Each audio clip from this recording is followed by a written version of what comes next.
Alors, donc, la transition démographique, c'est un processus de changement, d'accroissement naturel de la population. Alors, ce processus est marqué dans une première phase par une augmentation progressive du taux d'accroissement naturel, en raison, n'est-ce pas, de la chute de la mortalité, alors que la natalité se maintenait à un niveau très élevé. Cette situation était survenue à partir du 19e siècle, notamment dans les pays européens qui ont connu une révolution industrielle. La deuxième phase de la transition démographique, elle se caractérise par une diminution du taux de natalité.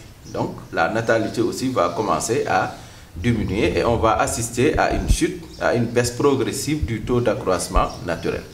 Alors, les pays développés, aujourd'hui, ils ont achevé ces deux phases de la transition démographique. Et ils se trouvent dans ce qu'on appelle le stade post-transitionnel, avec une natalité très faible, mais aussi une mortalité très faible.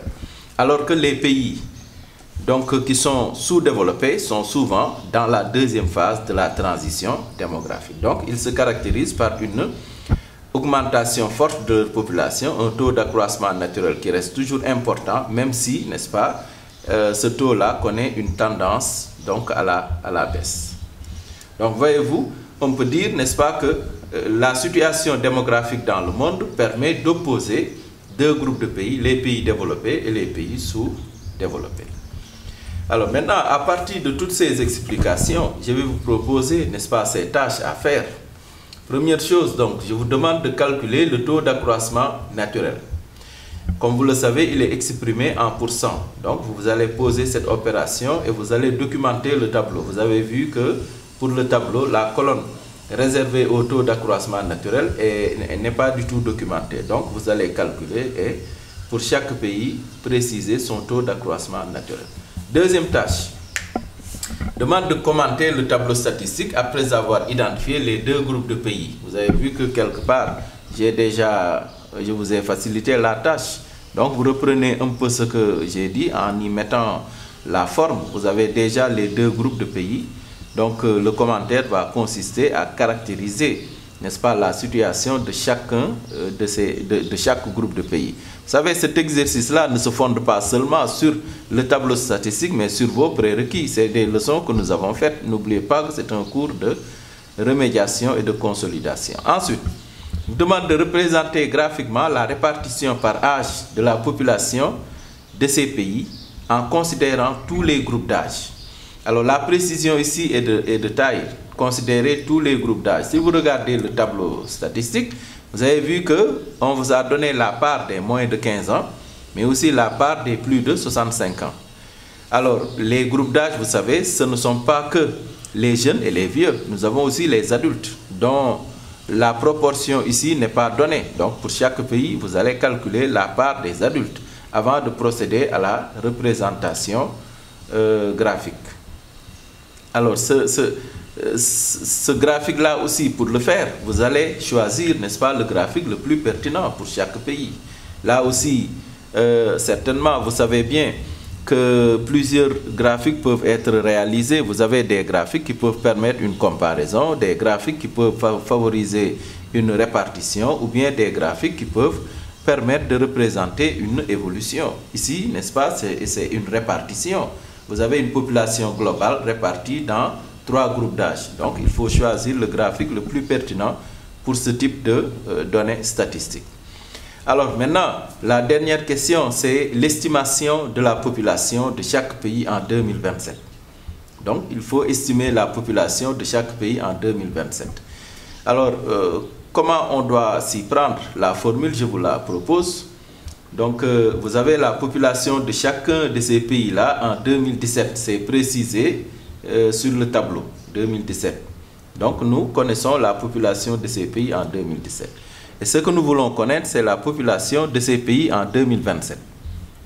Alors, comment on va s'y prendre? Soit 1, par exemple, correspondant à l'année de départ et n, l'année d'estimation. Donc, on peut dire qu'ici, 1 correspond à 2017. Et n correspond à 2027.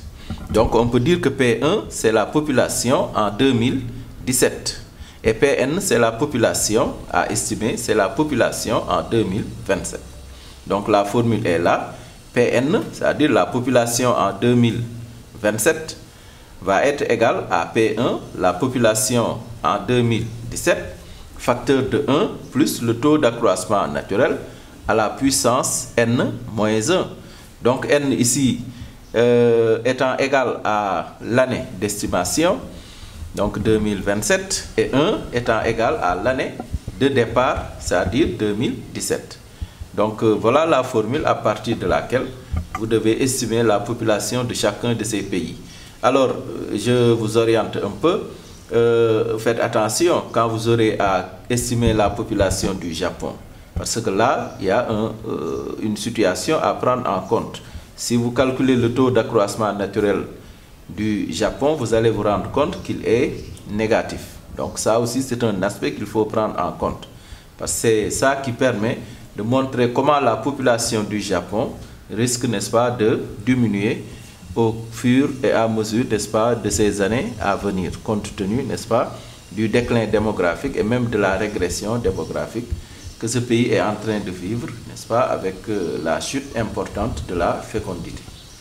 Donc voilà d'une manière générale ce que je voudrais vous proposer. C'est un exercice en tout cas qui peut être profitable non seulement aux élèves de première, mais aussi aux élèves de terminale. Vous avez ici au moins 2 pays dans le programme de terminale, n'est-ce pas, qui sont pris en exemple. C'est le Japon, c'est le Sénégal. Vous avez le Japon où la question démographique est aussi un problème sur le plan économique. Parce que le problème démographique souvent est source de problèmes sur le plan économique, sur le plan social.